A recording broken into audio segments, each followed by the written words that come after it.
અધિકારીઓએ આદિવાસી સમાજ ઉપર અત્યાચાર કર્યો, એ લાઠી વરસાવી, એ ટીયર ગેસના સેલ છોડ્યા, એ 50 રાઉન્ડ ફાયરિંગ કર્યું અને એને ઉશ્કેરવાનો પ્રયત્ન કર્યો, ત્યારે એ આદિવાસી સમાજે પોતાના સ્વરક્ષણ માટે એ ક્યાંક ને ક્યાંક પ્રતિઘાત કર્યો છે. એટલે જે લોકો એવું કહે છે કે આદિવાસી સમાજ એ હિંસક સમાજ છે, જે લોકો એવું કહે છે કે આદિવાસી સમાજ એ ધમાલિયો સમાજ છે, આદિવાસી સમાજે ક્યાંક ને ક્યાંક હિંસા કરી, પણ ક્યારેય કોઈ એવું નથી કહેતો કે ભાઈ આદિવાસી સમાજને ઉશ્કેરવામાં આવ્યો. આ વિસ્તાર અંબાજી થી લઈ અને ઉમરગામ સુધીના વિસ્તારોની અંદર જે ખનીજ સંપદા આવેલી છે, આ ભૂમિના પેટાળની અંદર જે ખનીજો આવેલી છે, આ ખનીજ માફિયાઓ, આ ભારતીય જનતા પાર્ટીના નેતાઓ અને આ ઉદ્યોગપતિઓની સરકાર છે, એ ઉદ્યોગપતિઓ નો નજર એ તમારી આદિવાસી સમાજની આ જે વિસ્તારની ભૂમિ છે, એ ભૂમિ ઉપર રહેલો ડોળો ક્યાંક ને ક્યાંક જે અબજોપતિઓ, જે અત્યારે પૂંજીપતિની સરકાર છે, એ પૂંજીપતિના ઈશારે આ નેતાઓ કામ કરે છે.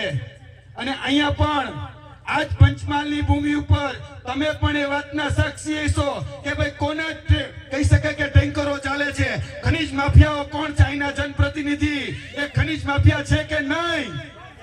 છે ને? આ ખટારા કોના ચાલે છે? અહીંના જનપ્રતિનિધિના ચાલે છે ને?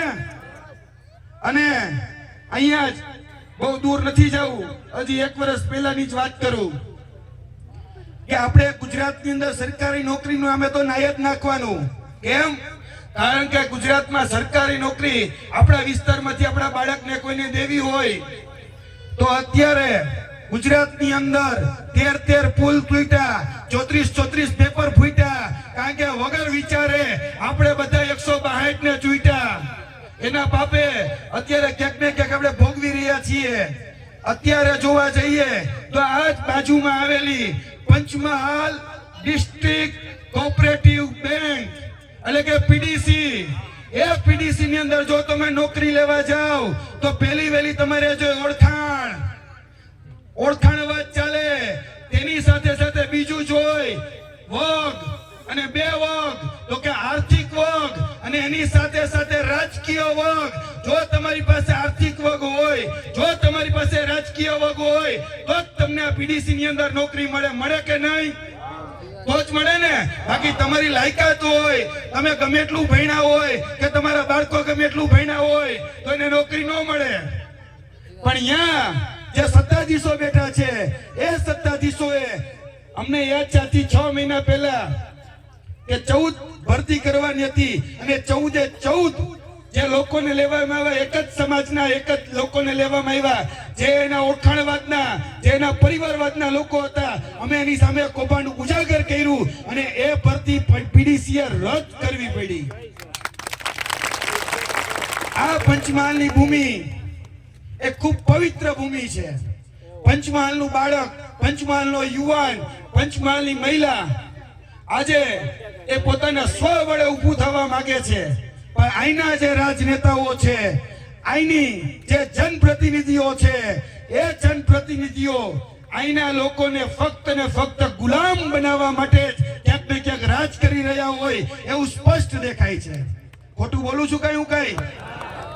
આ લોકો જે આ ભૂમિ છે, એ ભૂમિમાં અત્યારે સૌથી વિકટ પ્રશ્ન આવીને ઉભો છે.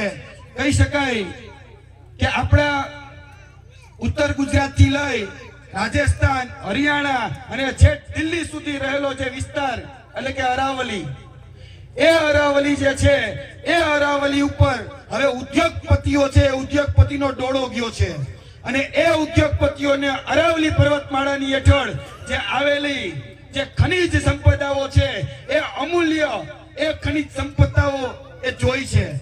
ત્યારે એ નેતાઓના ઈશારે અત્યારે એક જજમેન્ટ આપી અને એવું કહેવામાં આવ્યું છે કે 100 મીટર સુધી ઊંચી જે હારમાળા હોય એ જ હવે અરાવલીનો ભાગ ગણાશે, બાકીનો અરાવલીનો ભાગ ગણાશે નહીં. એટલે કે આ જે પર્વત, આ જે કહી શકાય કે સેંકડો જે નદીઓ છે એનું જે ઉદ્ગમ સ્થાન અને ઉદ્ભવ સ્થાન રહ્યું છે, સાબરમતી નદી હોય, બનાસ નદી હોય, લુણી નદી હોય, એ બધી જ નદીઓ અહીંયાથી નીકળે છે. અને આજે ક્યાંક ને ક્યાંક એ અત્યારે પોતાના અસ્તિત્વ માટે એ લડાઈ લડી રહી છે.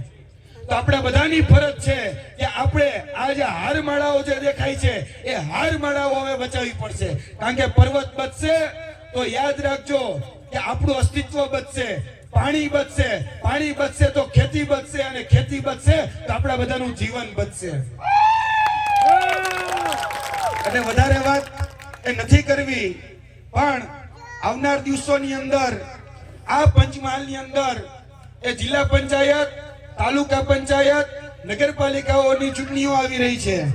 તો તમારામાંથી જ તમારું મજબૂત નેતૃત્વ ઊભું કરી તમારા પ્રશ્નોને જે રીતે આદરણીય ચેતરભાઈ વસાવા વિધાનસભાની અંદર ગુંજાવી રહ્યા છે, એ જ રીતે આપણા જ વિસ્તારમાંથી આપણો જ પ્રતિનિધિ એ નગરપાલિકા હોય, એ જિલ્લા પંચાયત હોય, એ તાલુકા પંચાયત હોય, એમાં એક સિંહની જેમ ડણક કરી શકે, એક હાવજની જેમ હાકલો પડકારો કરી અને પોતાના પ્રાણ પ્રશ્નો રાખી શકે એવા વ્યક્તિને ચૂંટવા માટેનો સમય આવી રહ્યો છે.